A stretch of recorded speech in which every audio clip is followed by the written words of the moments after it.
ஐநா துணை. அடுத்து என்ன நடக்க போகுது அப்படின்னா, பல்லவனை ஒரு வழியாக பீச்லேருந்து கண்டுபிடிச்சி நம்ம சேரன் சோழனும் வீட்டுக்கு கொண்டு வந்துடுறாங்க. வீட்டுக்கு வந்த பல்லவன் ரொம்ப சோகமாக இருக்கான். நிலா போயிட்டு பல்லவன்கிட்ட பேசி எவ்வளோ சமாதானப்படுத்த ட்ரை பண்ணுறாங்க. இருந்தாலும் பல்லவன் மனசில் ஒரு கேள்வி என்ன அப்படின்னா, என்னதான் நமக்கு அம்மா வேறையாக இருந்தாலும் அப்பா ஒன்று தான். அப்போது நாம் அவங்களுக்கு தம்பிக்கு தானே அண்ணனுங்க சொல்லலாம். இருந்தாலும் நம்ம அம்மா யார்? நம்ம அம்மா எங்கே போனாங்க? ஏன் நம்ம அம்மா நம்ம கூட இல்லை?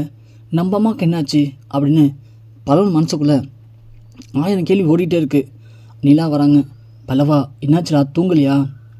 இல்லை நீ, எனக்கு தூக்கம் வரல. ஏன்டா பல்லவா இப்படி யோசிச்சுட்ருக்க? அவங்க தான் சொல்லிட்டாங்களேடா, என்னதான் இருந்தாலும் நீ அவங்க தம்பி தானடா, அப்போ என்ன உனக்கு பிரச்சனை? இல்லை நீ, என் மனசில் ஒரு கேள்வி இப்போ அது இல்லை. எங்கள் அம்மா யார்? எதுக்காக எங்கள் அம்மா என்னை விட்டு போனாங்க? எங்கள் அம்மா எப்படி இவர் கூட பழக்கமானாங்க? எனக்கு அதுக்கு பதில் தெரிஞ்சே ஆகணும் அப்படின்னு சொல்ல, டேய் இப்போது அதெல்லாம் எதுக்குடா பல்லவா? முடிஞ்சு போன கதையை பற்றி பேசி என்னடா ஆக போகுது? ஏன்டா பல்லவா நீ தேவையில்லாத விஷயம் பண்ணிகிட்ருக்க? நீ இப்போது பேசுகிற பேச்செல்லாம் கேட்டால் கண்டிப்பாக அவங்க அண்ணனுங்க ரொம்ப கஷ்டப்படுவாங்கடா.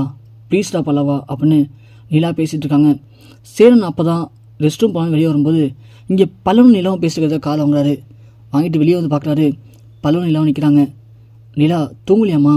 டேய் பல்லவா, நீ தூங்கலையா இன்னும்? இல்லைண்ணே. நிலா, என்னாச்சு? என்ன சொல்கிறான் அவன்? இல்லை, அது வந்து அவங்க அம்மா யாருன்னு அவன் தெரிஞ்சே ஆகணும்னு சொல்கிறான். அவங்க அம்மாவுக்கும் இவருக்கு எப்படி பழக்கம் வந்துச்சு அப்படின்னு தெரிஞ்சுக்கணும்னு ஆசைப்பட்றான். அவன் எவ்வளோ சொன்னாலும் கேட்க மாட்டான். டேய் பல்லவா, ஏன்டா அப்படி அடம் பிடிக்கிற? உனக்கு என்னடா பிரச்சனை? இல்லைண்ணே, உங்களுக்கு எல்லாமே தெரிஞ்சிருக்கலண்ணே. இன்னமும் என்கிட்ட மறைக்க வேண்டிய அவசியம் என்ன? எங்கள் அம்மா யார்? அவங்க எப்படி இங்கே வந்தாங்க? சொல்லுங்கண்ணே. பல்லவா, இது நாள் வரைக்கும் சொல்லக்கூடாதுன்னு ஒன்றும் இல்லைடா. சொன்னால் நீ மனசு கஷ்டப்படுவேன்னு தான் சொல்லலை. ஆனால் இன்றைக்கி அது தெரிஞ்சுக்கிட்டா தான் நீ மனசு நிம்மதியாக இருக்கும்னா சொல்கிறது எனக்கு எந்த பிரச்சனை இல்லைடா. நம்ம அப்பா எங்கள் அம்மா இறந்ததுக்கப்புறமா நாங்கள் எல்லாருமே சோகத்தில் என்ன பண்ண தெரியாமல் கஷ்டத்தில் இருந்தோம்.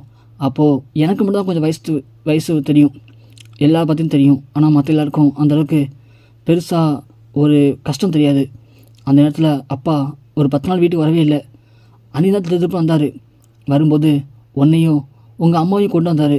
அதை பார்த்து ஊர் மக்கள் எல்லாம், ஏற்கனவே நடேசனுக்கு பழக்கம் வந்திருக்கு, எப்படா பொண்டாட்டி சாவா, எப்போ இவ்வளோ அழைச்சிட்டு வரலாம் அப்படின்னு காத்துட்டு வந்திருக்கான் போல். அதான் அவன் பொண்டாட்டி இறந்த கையோட இப்போது கூத்தியாவை கூட்டு வந்துட்டான் வீட்டுக்கு அப்படின்னு எல்லோரும் ரொம்ப அசிங்கமாக பேசினாங்க. அந்த நேரத்தில் எங்களுக்கு மனசே வலிக்கும்.